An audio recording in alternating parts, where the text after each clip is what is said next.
Hey guys, it is officially Libra season, which also means it's my birthday, and I wasn't even born on the first day of Libra season. I was born the day after, and I believe this makes me a cusp between Virgo and Libra. So in my last birthday set, I spoke about being a Libra, and I only spoke about it a little bit, but a lot of my comments were people enjoying that part, so I thought I would bring it back in this video, but do a little bit more of it. I feel like I'm being super quiet, and it's because my husband is sleeping, but really I should be shouting and giving all the energy because we have approached the best season.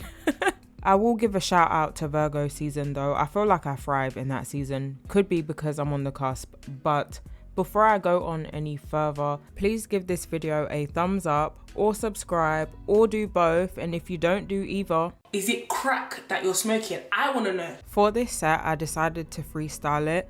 One thing that I will do that I should explain now is that I go in with the Venalisa blue, then I go in on top of it with the Rosalind blue, and that's because the Rosalind blue glows in the dark and I wanted this set to glow. For the next 2 to 3 minutes, I'm just gonna ramble and probably am not gonna say anything about the set. I'm gonna leave some text on the screen so you can still follow what I'm doing.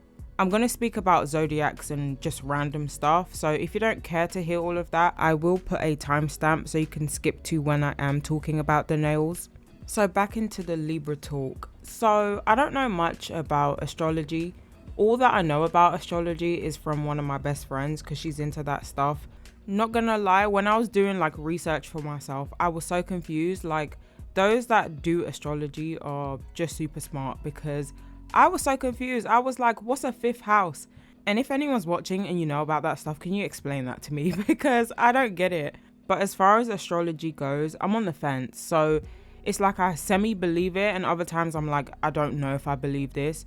Like, I'll be on Twitter, I'll see a tweet that says, Libra, you're about to fall into some cash. And I'm like, hell yes, bring the coins.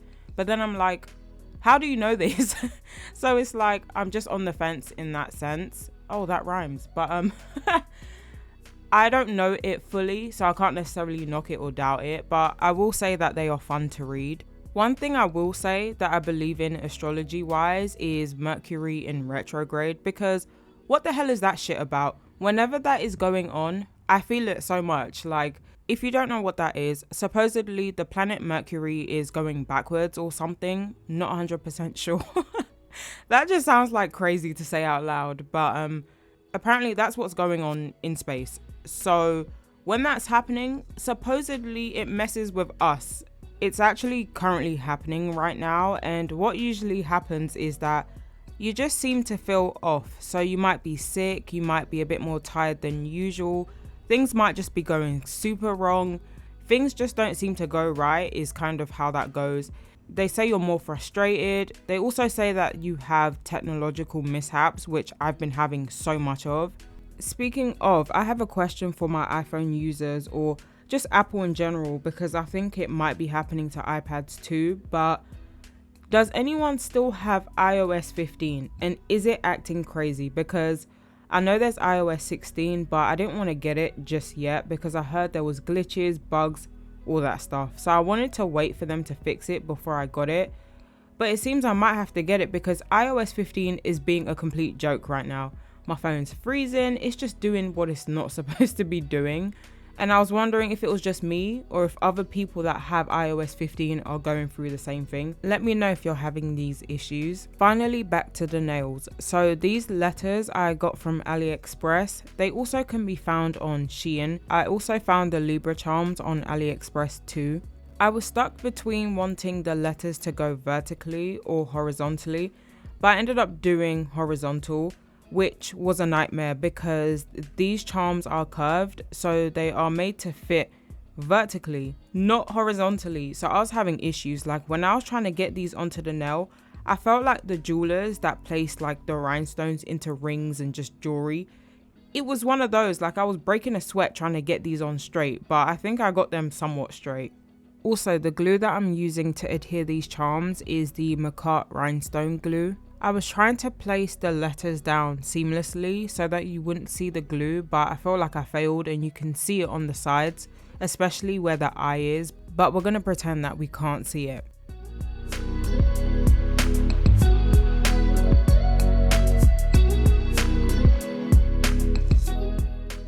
For my pointer finger, I chose to do something similar to what I did last year, but the only difference is I painted the nail a clearish blue. In my last birthday set, I pretty much just left the nail clear, then did the blue outline, but I honestly like it this way a lot more. One thing I wish I would have done is to go over that blue with the glow in the dark blue, because I couldn't necessarily paint that onto the nail because this was supposed to be clear. So when my nails glow in the dark, this one finger doesn't glow. So it just looks so weird. I found a list of Libra traits, both positive and negative, and I was having a read of them just trying to see what I'm like. One of them that I know that I am 100% is indecisive. I've known that one since. I don't even know when I found out that that was a Libra trait, but once I heard that, I was like, yes, indecisive is me. My indecisiveness will actually kill me one day. Also, if I'm sounding a bit hoarse, a bit crazy, it's because I'm sick. I swear, it's got to be Mercury in retrograde. But anyways, back to these traits. Obviously, these aren't specifically for Libras and not every Libra is going to be this way. I'm just going to see how many of them that I am. Also, before I get started, all of these charms are from Shein. I tell a lie. The rhinestones are from Aliexpress, but everything else is from Shein. I'm just going to read a few off of this list because there is so many. The first one on the positive side is sociable. I'm going to say yes and no, because I can be. Then sometimes I'm just like, I'll go somewhere and I'm like, I don't want to speak to anyone, which is like so bad. And I feel like I'm more introvert because I don't really want to do the socializing. I don't know, I think it's the whole pandemic where it's kind of giving people that social anxiety. I think it's mostly that. If I would have did this pre-pandemic, I probably would have just said straight up yes to sociable. Next is rational, and I'm gonna say yes to this one because that is how I got my job. That's like a requirement. This trait, however, can be negative because sometimes I will over rationalize something that does not need to be rationalized. Next is artistic, and as far as pen and paper goes, absolutely not. But if I can apply that to nails, I will say I'm gonna say like 60%. Next is gullible, and not gonna lie, I didn't know, so I asked my husband. I called him. He just had a deafening silence, so I was like, okay. I got the answer, but he said yes and no. Don't know what that means, but I'm gonna assume that it's a yes. The next is generous, and yes, I'm gonna say yeah. I feel like I just want to see people win all the time, and I'll help them go as far as doing that. And the last one is non-confrontational, which is 100% me. I hate confronting people. The thought of it just makes me uncomfortable. Like, obviously, if someone does me super dirty, I have to say something. But a lot of the time, I just let shit slide because I'm like, I don't want to kick up the fuss. It's easier for me to be quiet. But a lot of people are always like, don't be like that. Kick up the fuss every single time. Choose violence every single time. And I'm like, I'd rather just be quiet. Back into the nail set again. So for the thumb, the middle finger and the pinky finger, I had no idea what I wanted to do. I didn't want to do an overkill of rhinestones. I just realized my phone is super loud. If you guys hear that, I was watching some girls live while I was trying to do my voiceover and I forgot that I had turned it up. Hopefully you can't hear that. But anyways, I didn't know what to do for those nails and I didn't want it to be just super busy, so I ended up just doing something simple and just sticking on a charm in the middle of the nail. Anyone that uses TikTok, has anyone come across this girl? I'm gonna put her on the screen somewhere, but she's English and she's currently in Canada and she's literally been performing outside every single day for like 12 hours straight, and everyone keeps asking her if she's okay. That is what I was watching, but let me know if you've seen it.